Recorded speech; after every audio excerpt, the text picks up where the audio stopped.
வாழக்கூடிய மக்கள் எந்தெந்த ஒழுங்குகளை பேணி வாழ வேண்டும் என்ற சில விடயங்களை நாங்கள் பார்த்தோம். அந்த அடிப்படையிலே இன்றைய தினம் ஒருவர் மதீனாவுக்கு வருகின்ற பொழுது மதீனாவிலே பல இடங்கள் இருக்கின்றன.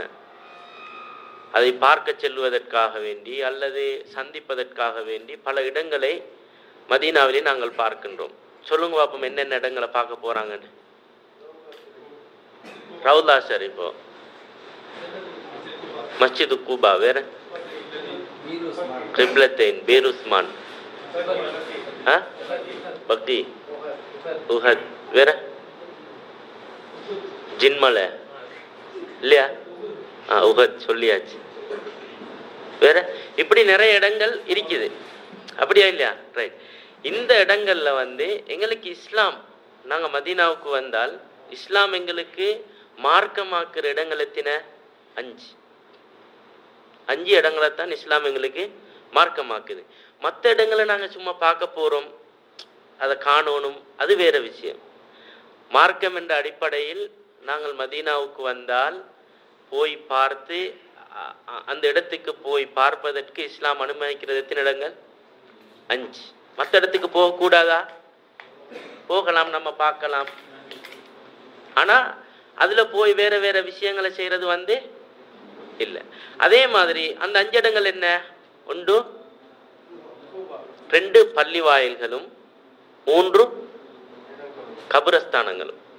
2 பள்ளி வாயல், 3 கபரஸ்தானம். 2 பள்ளி வாயில்கள்ல முதலாவது மஸ்ஜிது நபவி, 2வது மஸ்ஜிது கூபா. மற்ற பள்ளிகளுக்கு போகக்கூடாதா? ஆனா மார்க்கம் என்ற அடிப்படையில ஒருவர் வந்தால் இந்த 2 பள்ளி வாயில்களுக்கும் போறது பிரச்சனை இல்லை. ஆனா ஒருத்தர் வந்துட்டாரு, கூபா பள்ளிக்கு போகல, அவருக்கு பாவமா? அவசரமா பயணம் போக வேண்டியிருந்துச்சு, பாவமா? இல்லை. ரைட். இந்த 2 பள்ளி வாயில். மற்றது 3 விஷயங்கள் என்ன மிச்சம் உள்ளது? 3 மண்ணறைகள். ஒன்று என்ன?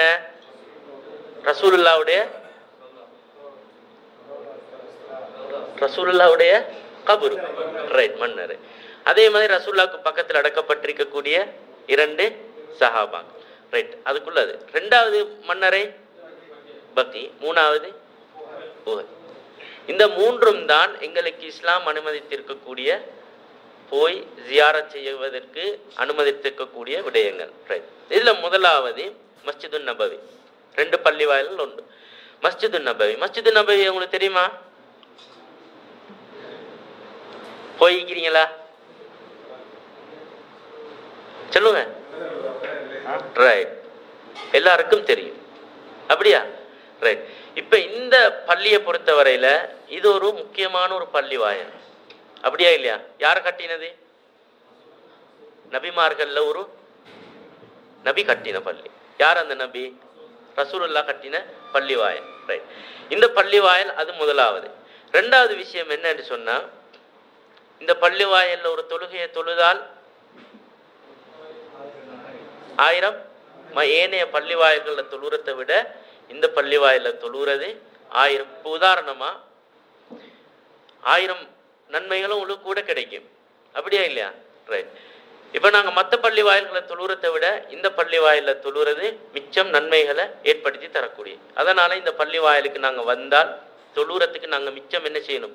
ஒரு ஜமாத் தொழுறது கிடைக்கலாட்டையும் ஒரு சுன்னத்தான ஒரு தொழுகையை போய் தொழுறதுக்காவது நம்ம என்ன செய்யணும்? முயற்சிக்கணும். வாரவங்களுக்கு அதை நாங்க ஆர்வப்படுத்தணும். சரி, இது முதலாவது விஷயம். 2வது விஷயம், ரசூலுல்லாஹ் காலத்துல ஒரு பள்ளி ஒன்று இருந்துச்சு. அதுக்கு பின்னாலதான் அந்த பள்ளி வாயில் என்ன செய்யப்பட்டுச்சு? இதே பள்ளியா ரசூலுல்லாஹ் காலத்துல இருந்துச்சு? இல்ல, ஒரு சின்ன ஒரு பள்ளி வாயில், அப்படியா இல்லையா? ரைட். அதுக்கு பின்னால் இந்த பள்ளி வாயில்கள் ஒவ்வொருத்தருடைய ஆட்சி காலங்கள்லையும் தேவைக்கேற்றால் போல் முன்னால பின்னால சைட்ல எல்லாம் விஸ்தரிக்கப்பட்டு, இப்ப இந்த நன்மை ரசூலுல்லாஹ் கட்டின அந்த பள்ளிக்குள்ள தொழுதா மட்டும்தானா இந்த 1000 மடங்கு நன்மை கிடைக்கும்? இல்லாட்டி பள்ளிக்குள்ள எந்த இடத்துல தொழுதாலுமா? ரைட். பள்ளி வாயில் விரிவுபடுத்தப்பட்ட எந்த இடத்துல தொழுதாலும் அந்த நன்மை எங்களுக்கு கிடைக்கும். இதே போல இன்னொருத்தர் வாராரு, பள்ளிய இன்னும் கொஞ்சம் பெருசாக்குறாரு. இப்போ அவரு அதுல தொழுதாருன்னு சொன்னா அந்த நன்மை அவருக்கு கிடைக்குமே கிடைக்காதா? கிடைக்கும். அதே நேரத்துல வந்து பள்ளியெல்லாம் ஃபுல்லாகிட்டு தொழுகை நடக்குது, ஒருத்தர் ரோட்ல நின்று தொழுகிறார், அவருக்கு அந்த நன்மை கிடைக்குமா? என்ன நன்மை? 1000 சொல்லுங்க. ரோட்ல நின்று தொழுகிறார், ஆனா ஜமாத்தை பின்பற்றி தொழுகிறாரு, ரோட்ல நின்று தொழுகிறார். ரைட். ஏன் கிடைக்கல? லேட்டா வந்துட்டு. அப்படியே இல்லையா? ரெண்டு பேரும் சமனா? நேரத்து முதலாவது சஃப்ல தொழுறவருக்கும் இரண்டாவது சஃப்ல தொழுறவருக்கும் எடுக்க நன்மை வித்தியாசமா இல்லையா? நன்மை வித்தியாசம். அதனால அறிஞர்கள் ஹதீஸ்கள் எல்லாத்தையும் வச்சு சொல்றாங்க, அவருக்கு ஜமாத்துடைய நன்மை கிடைக்கும், ஏன்னா அவர் ஜமாத்தை பின்பற்றி தொழுறார். ஆனா அந்த பள்ளிக்குள்ள தொழுதால் அந்த 1000 மடங்கு நன்மை கிடைக்கும்ன்ற செய்தி அவருக்கு நன்மை அவருக்கு. ஆனால் வந்து ஜமாத்தை பின்பற்றி தொழுதார் நன்மை என்ன செய்யும்? அவருக்கு 27 மடங்கு சிறப்புண்டிக்குது இல்லையா, தனிய தொழுறதை விட. அந்த நன்மை அவருக்கு கிடைக்கும். ஆனால் இவருக்கு வந்து அந்த 1000 நன்மைன்றது வந்து கிடைக்காது என்ற செய்தியை எங்களுக்கு சொல்லித்தராங்க. இது ஒரு விஷயம். ரெண்டாவது விஷயம், நீங்க சொன்ன மாதிரி அதுக்குள்ள என்ன இருக்குது? ரசூலுல்லாவுடைய மிம்பருக்கும் வீட்டுக்கும் இடையில ஒரு ரவுதா, அதாவது என்னது? சுவர்க்கத்தின் பூஞ்சோலைகள்ல ஒன்று. ரைட். இந்த இடத்துக்கு நாங்க போய்க்கிறோமா? போய்க்கிறோம். யாரும் போகாதா கழிக்கிறாங்களா? போகல. ஏன் போகல? டைம் இல்லை. வேற இல்ல சொல்லுங்க. வேலை. வேற வேற யாரும் போகாம வைக்கிறீங்க? ஏன் போகல?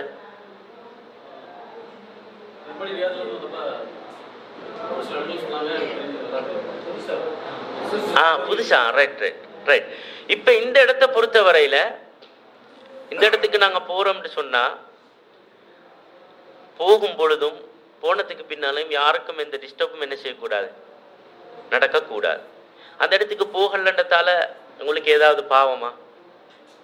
இல்லை. அந்த இடத்துக்கு போக சான்ஸ் கிடைச்சா போகலாம், தொடலாம், திக்ரு செய்யலாம், குர்ஆன் ஓதலாம். அந்த இடத்துக்குன்னு சொல்லி ஒரு சிறப்பு ஒன்று இருக்குது. போகலன்றதால சில பேர் வந்து என்ன செய்வாங்க, அந்த இடத்துக்கு போகணுன்றதுக்காக வேண்டி அடி, 4 பேருக்கு குத்து. இதே மாதிரி தான் ஹஜருல் அஸ்வத முத்தமிட போற நேரம் அப்படியே நடக்கு. இது பாவமா இல்லையா? அங்க போனாலும் தொழுற நேரத்திலையும் வந்து எத்தனை பேருக்கு டிஸ்டர்ப் ஆகிக்கிறோம். நம்ம தொழுறோம், ஆனா 4 பேருக்கு குத்துறோம், கால் மிரிபடுது, இதெல்லாம் வந்து டிஸ்டர்ப். அந்த அடிப்படையில யாருக்கும் எந்த ஒரு தொந்தரவும் இல்லாம எங்களுக்கு போறதுக்குரிய சான்ஸ் கிடைச்சிச்சா நம்ம போகலாம், குர்ஆன் ஓதலாம். அதற்காக வேண்டி 4 பேருக்கு அடிச்சு போட்டு 4 பேரை தொந்தரவு செஞ்சு போட்டு போறது வந்து பாவம். அந்த இடத்துல போய் 4 பேருக்கு நாங்க வந்து டிஸ்டர்ப் பண்றது வந்து பாவமான ஒரு விஷயம். நெருக்கிட்டு போறாங்க. அது என்னன்னு சொன்னா என்ன, அவங்களுக்கு வந்து அவங்க நினைக்கிறாங்க அந்த இடத்துக்கு போனா எனக்கு சுவர்க்கம் ரைட், அப்படி அவங்களுக்கு சொல்லப்படுது. அதனால வந்து என்ன செய்யறாங்க, என்ன கஷ்டப்பட்டாவது அங்க போறதுக்கு ட்ரை பண்ண. ஆனா அவங்க இந்த விஷயத்த சொல்லி கொடுக்கறதுக்கு மறக்கிறாங்க. இதை நான் ஏன் உங்களுக்கு சொல்றேன்னா, உங்களோட விருந்தினர்கள் வருவாங்க, நீங்களும் என்ன செய்யணும், அவங்களுக்கு வழிகாட்டணும். அதுக்காகவே நீ ரூம்ல இருந்து கொண்டு எந்த ஒரு முயற்சியும் செய்யாம இருக்கக்கூடாது. போகணும், ட்ரை பண்ணணும், முயற்சி செய்யணும். ஆனா யாருக்கும் எந்த ஒரு டிஸ்டர்பும் நடக்கக்கூடாது. ரைட். இது ஒரு விஷயம். இன்னொரு விஷயம் சொல்லுவாங்க என்னன்னு சொன்னா, இந்த மஸ்ஜிதுல பள்ளிவாயல்ல யாராவது ஒருவர் 40 தொழுகைகளை தொழுதுன்னு சொன்னா அவருக்கு நரகத்திலிருந்து விடுதலை. சரியா? அதே மாதிரி வேதனைகள்ல இருந்து, நரகத்துடைய வேதனையிலிருந்து அல்லாஹு தாலா பாதுகாப்பு கொடுக்கின்றான். அதே நேரத்தில் அவர்கிட்ட இந்த நிஃபாக் என்ன செய்தி இல்லாம போ. எத்தனை தொழுகை தொழணுமா? 40 தொழு. என்னென்ன நன்மையா? நரகத்திலிருந்து விடுதலை, வேதனையிலிருந்து பாதுகாப்பு, நிஃபாக்கிலிருந்து, நிஃபாக்குண்டா நயவஞ்சகத்தனத்திலிருந்து அவர் நிரபராதியாகிறார். அதே மாதிரி சில ஹதீஸ்கள் இந்த இடத்துல வருது. இது என்ன செய்தி? இப்படி ஒன்று இருக்குதா? இப்படி ஒன்று ஹதீஸ் இருக்குது. ஆனா அந்த ஹதீஸ் வந்து பலவீனமான செய்தி. அதனால வந்து என்ன செய்யறாங்க, உம்ராவுக்கு ஹஜ்ஜிக்கு வருவாங்க, 40 நாள் 40 தொழுகையை டார்கெட் பண்ணி 8 நாள் தங்குறதுக்குரிய ஏற்பாட்டை செஞ்சு கொடுக்குறாங்க. ஆனால் வந்து நம்மளுக்கு எவ்வளோ தொழிலுமோ அவ்வளோ தொழுதுட்டு போட்டு போகிறது தான். அது 40 இல்லை 50 இல்லை 2 இல்லை, ஒரு வக்து தான் தொழுகிறதுக்கு, ஒரு 2 ரக்காத் தான் தொழுகிறதுக்கு சந்தர்ப்பம் கிடைச்சிட்டு நம்ம தொழுதுட்டு போகிறதான். ஆனால் 40 தொழுதால் எனக்கு நரகத்திலிருந்து பாதுகாப்பு கிடைக்குது, அது கிடைக்குது, இது கிடைக்கிறன்ற செய்தி வந்து பொய்யான செய்தி, அது பலவீனமான செய்தி என்றதை நாங்கள் விளங்கி கொள்ளணும். அடுத்தது 2வது பள்ளிவாயல். என்ன பள்ளிவாயல்? குபா பள்ளிவாயல். இந்த பள்ளிவாயலை பொறுத்தவரையில் எல்லாருக்கும் தெரிஞ்ச பள்ளிவாயல், எல்லாரும் பேசிக்கிறோம். இதனால நபிகள் நாயகம் ஸல்லல்லாஹு அலைஹி வஸல்லம் அவங்க இந்த பள்ளிவாயலுக்கு ஒவ்வொரு சனிக்கிழமையும் என்ன செய்வாங்க? நடந்து போவாங்க, வாகனத்தில் போவாங்க. எப்ப? ஒவ்வொரு சனிக்கிழமை போய் என்ன செய்வாங்க? 2 ரக்காத்து தொழுவாங்க. இந்த பள்ளிக்கு என்று ஒரு சிறப்பு இருக்கின்றது. அந்த பள்ளியில போய் தொழுகிறது வந்து நபிகள் நாயகம் ஸல்லல்லாஹு அலைஹி வஸல்லம் அவங்க எங்களுக்கு காட்டி தந்திருக்கக்கூடிய முன்மாதிரி.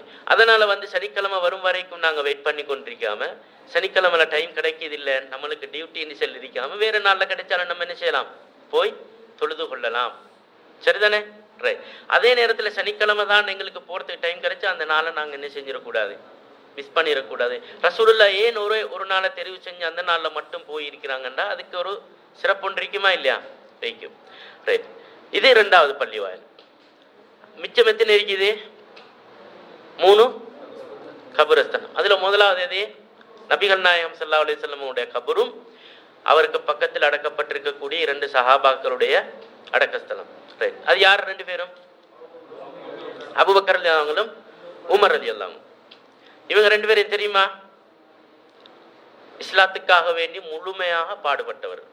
அபூபக்கர் ரலியல்லாஹு அன்ஹுவை பொறுத்தவரையில மக்காவுல இருந்து முதலாவது இஸ்லாத்தை ஏற்றுக்கொண்டவர்.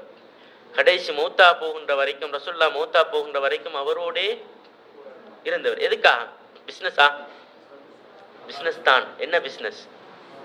மறுமைக்கான ஒரு வியாபாரத்தில் அவங்க 2 பேரும் இருந்தாங்க. எப்பயும் அந்த பயணங்கள் போறாலும் அவங்க தான் நிற்பாங்க.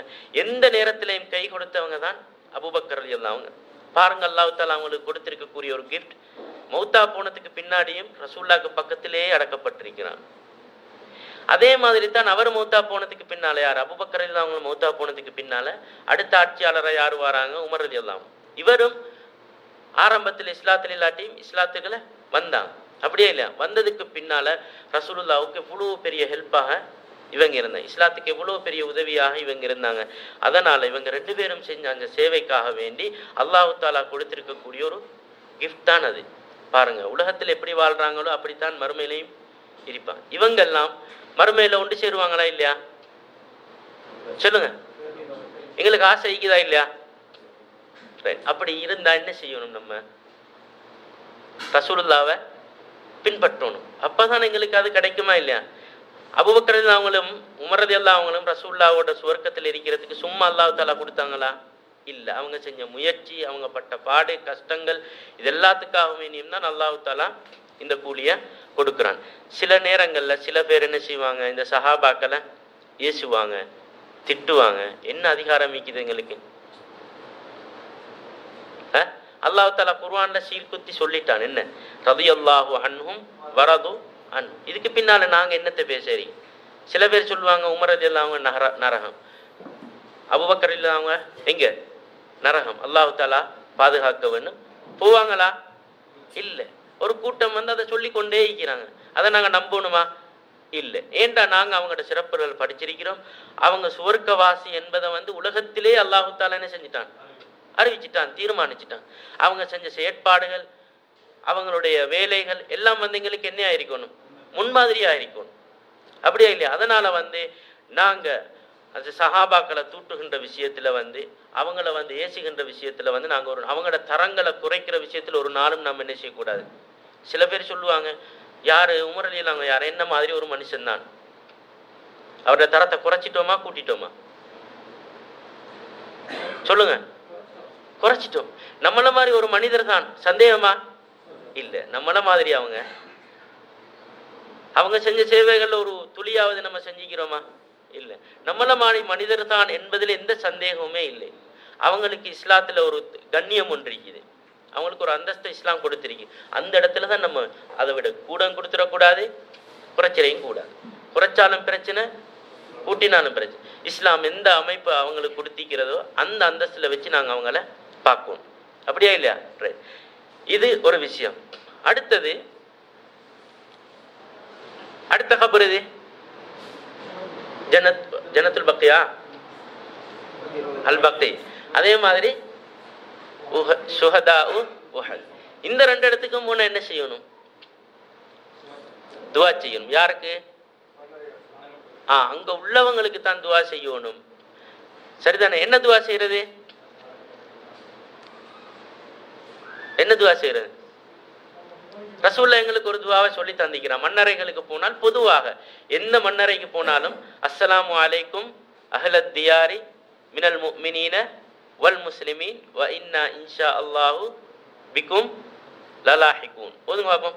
அஸ்அலுல்லாஹ லனா வலக்குமுல் ஆஃபியா. இந்த துவாவை நாங்கள் பாடமாக்கணும். பாடமா யாருக்காவது இல்லை. கட்டாயம் இந்த துவாவை நாங்கள் பாடமாக்கணும். பாடம் இல்லாட்டி நம்ம எழுதி பொக்கெட்டில் போய் கொண்டு கபுரறைக்கு போனது பின்னால் நாங்கள் என்ன செய்யணும்? அதை எடுத்தாவது ஓதணும். அவங்களுக்கு செய்கிற பெரிய ஒரு நாங்கள் துவா கேட்டோம் இல்லையா? அவங்க சுவர்க்கம் போவாங்க, சுவர்க்கம் போறாக்கள் சுவர்க்கம் போவாங்க. ஆனால் அவங்களுக்குரிய துவாக்கள் வந்து நாங்கள் என்ன செய்யணும்? மன்னரைகளை சந்திக்கிற நேரத்தில் இந்த ஒரு துவாவை ரசூலுல்லாஹ் எங்களுக்கு சொல்லி தந்திக்கிறாங்க. இதை நாங்கள் பார்க்கணும். அடுத்தது, இந்த மன்னரைகளை சந்திக்க போகிற நேரத்தில் ஏற்பட்ட சில பிரச்சனைகள் என்ன? அந்த இடத்துல போய் அவர்கிட்ட போய் துவா கேட்கிறது, ரசூலுல்லாஹ் கிட்ட போய் துவா கேட்கிறது, ரசூலுல்லாஹ் கிட்ட போய் எங்களோட தேவைகளை முன்வைக்கிறது கூடுமா? கூடாது. இது வந்து எதுக்குள்ள போகும்?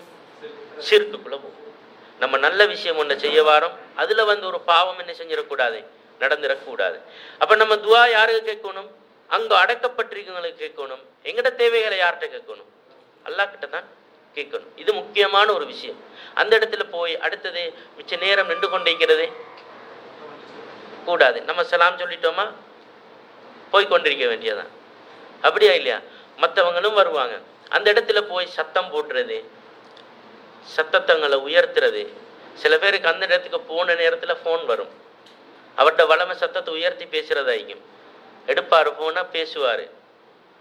ஆனால் அது நல்லமா? ரசூல்லாட முன்னால ஒரு இருக்கிறதுக்கு ஒரு ஒழுக்கம் இருக்குது. சஹாபாக்களுக்கு கூட ரசூல்லா என்ன சட்டம் போட்டான்? ரசூல்லாவுக்கு முன்னால சத்தங்களை உயர்த்தக்கூடாது. அப்படியா இல்லையா? அதே இது மூத்தா போனதுக்கு பின்னாடியும் அந்த ஒழுக்கங்களை நாங்கள் என்ன செய்யணும்? பேணணும். அந்த இடத்துக்கு போய் ஒழுக்கமா போகணும், கண்ணியமா போகணும், சத்தம் போட்டுறதை குறைச்சு கொள்ளணும். ரசூலுல்லாஹ் எதை சொல்லி தந்தாங்களோ அதை செஞ்சுட்டு நம்ம போறது தான். அதே நேரத்தில் அந்த இடத்துல போய் சுவர்களை துடவுறது வேற.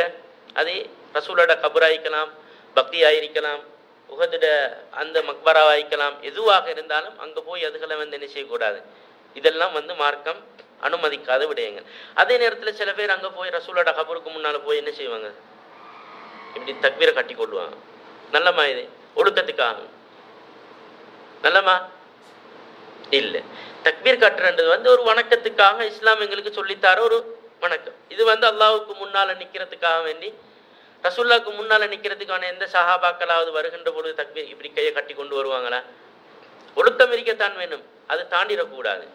அப்படியா இல்லையா? அந்த அடிப்படையில் வந்து நாங்கள் எப்பயும் வந்து அந்த கபர்களை சந்திக்க போகிற நேரத்தில் நாங்கள் ஒழுக்கத்தோடு போகணும். அதே நேரத்தில் ரசூலுல்லாஹ் எப்படி எங்களுக்கு சொல்லி தந்தாங்களோ அந்த அமைப்பில் தான் நாங்கள் போய்கொண்டிருக்கணும். அதே நேரத்தில் இன்னொரு விஷயம் என்னன்னு சொன்னால், யாராவது உம்ரா ஹஜ்ஜி வருகின்ற பொழுது சொல்லி அனுப்புவாங்க, என்ன போனால் யாருக்கு? ரசூலுல்லாஹ்க்கு சலாம். இப்படி ஒன்று இருக்குதா? அப்படி யாராவது சொன்னால் என்ன செய்யணும்? நம்ம வந்து பாதுகாப்பாக ரசூலுல்லாஹ்க்கு சலாத்தை சொல்லிட்டு ரூமுக்கு போகிறது. அப்படியா? இல்லை. அப்படி யாராவது சொன்னால் நம்ம என்ன செய்யணும்? அங்கே எங்கிருந்து சொன்னாலும் அல்லாஹு தாலா அந்த சலாம்களை எத்தி வைக்கிறதுக்காக வேண்டி மலக்குமார்களை வச்சுக்கிறான். அவங்க என்ன செய்வாங்க? கொண்டு வந்து சேர்ப்பாங்க. சஹாபாக்களோட காலத்தில் இப்படி ஒரு நடைமுறை இருக்கல. ஒரு ஆள்கிட்ட சொல்லி கொண்டு போய் கொடுக்குற ஒரு சாமனை கொடுத்து அனுப்பலாம், அது வேற விஷயம். ஆனால் இந்த சலாம் சொல்லி அனுப்புறன்ற விஷயம் சஹாபாக்களுடைய காலத்திலையும் இருக்கல. ரசூலுல்லாஹ் எங்களுக்கு அதை சொல்லி தரையும் இல்லை.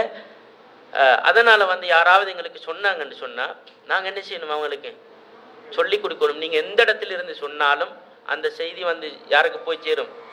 ரசூலுல்லாவுக்கும் மலக்குமார்கள் மூலமாக அல்லாஹு தாலா எத்தி வைப்பான் என்ற செய்தியை சொல்லி வைக்கணும். அப்படியா இல்லையா? ரைட். அடுத்தது இன்னொரு விஷயம் என்னன்னு சொன்னா, யார் என்னுடைய கபரை ஜியாரத் செய்கிறார், யார்ட கபரை, ரசூலுல்லாவுடைய கபரை யார் ஜியாரத் செய்கின்றாரோ அவருக்கு என்னுடைய ஷஃபாஅத் கடமையாகி விட்டது. கேள்விப்பட்டிருக்கிறீங்களா? ரைட். அதே மாதிரி யார் என்னுடைய கபரை, மரணத்துக்கு பின்னால் என்னுடைய கபரை யார் ஜியாரம் செய்கின்றாரோ அவர் உயிரோடு இருக்கின்ற பொழுது என்னை சந்தித்தது போன்று.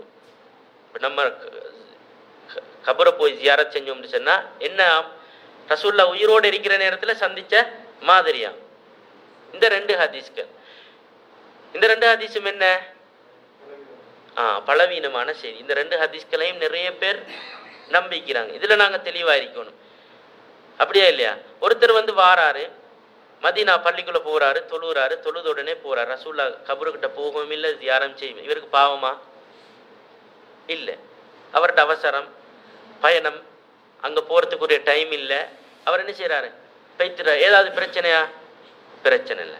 ஆனா சில ஹதீஸ்கள் சொல்லுவாங்க, எப்படின்னு சொன்னா, யார் மதீனாவுக்கு வந்தும் ரசூலோட கபருக்கிட்ட போகலையோ அவங்க பாவிகள், அப்படி இப்படின்னு எல்லாம் சொல்லுவாங்க. அதெல்லாம் பொய்யான விஷயங்கள். இந்த ரெண்டு விஷயமும், யார் ஷஃபாஅத் கடமையாகின்ற விஷயமும், அதே மாதிரி உயிரோடு இருக்கின்ற பொழுது சந்தித்ததை போன்றாவார் என்ற அந்த செய்தியும் பலவீனமான செய்தி என்பதை நாங்க புரிஞ்சு கொள்ளணும். அதே மாதிரி நான் ஏற்கனவே சொன்ன அந்த செய்தி என்ன, 40 நாள் தொழுகின்ற அந்த விஷயமும் பலவீனமான செய்தி என்பதை நாங்க புரிஞ்சு கொள்ளணும். அல்லாஹ் தஆலா எங்கள் ஒவ்வொருவருக்கும் அவனுடைய மார்க்கத்தை தூய முறையிலே பின்பற்றுவதற்கு தௌஃபீக் செய்ய வேண்டும். வாஹிரு தஅவானா அல்ஹம்துலில்லாஹ்.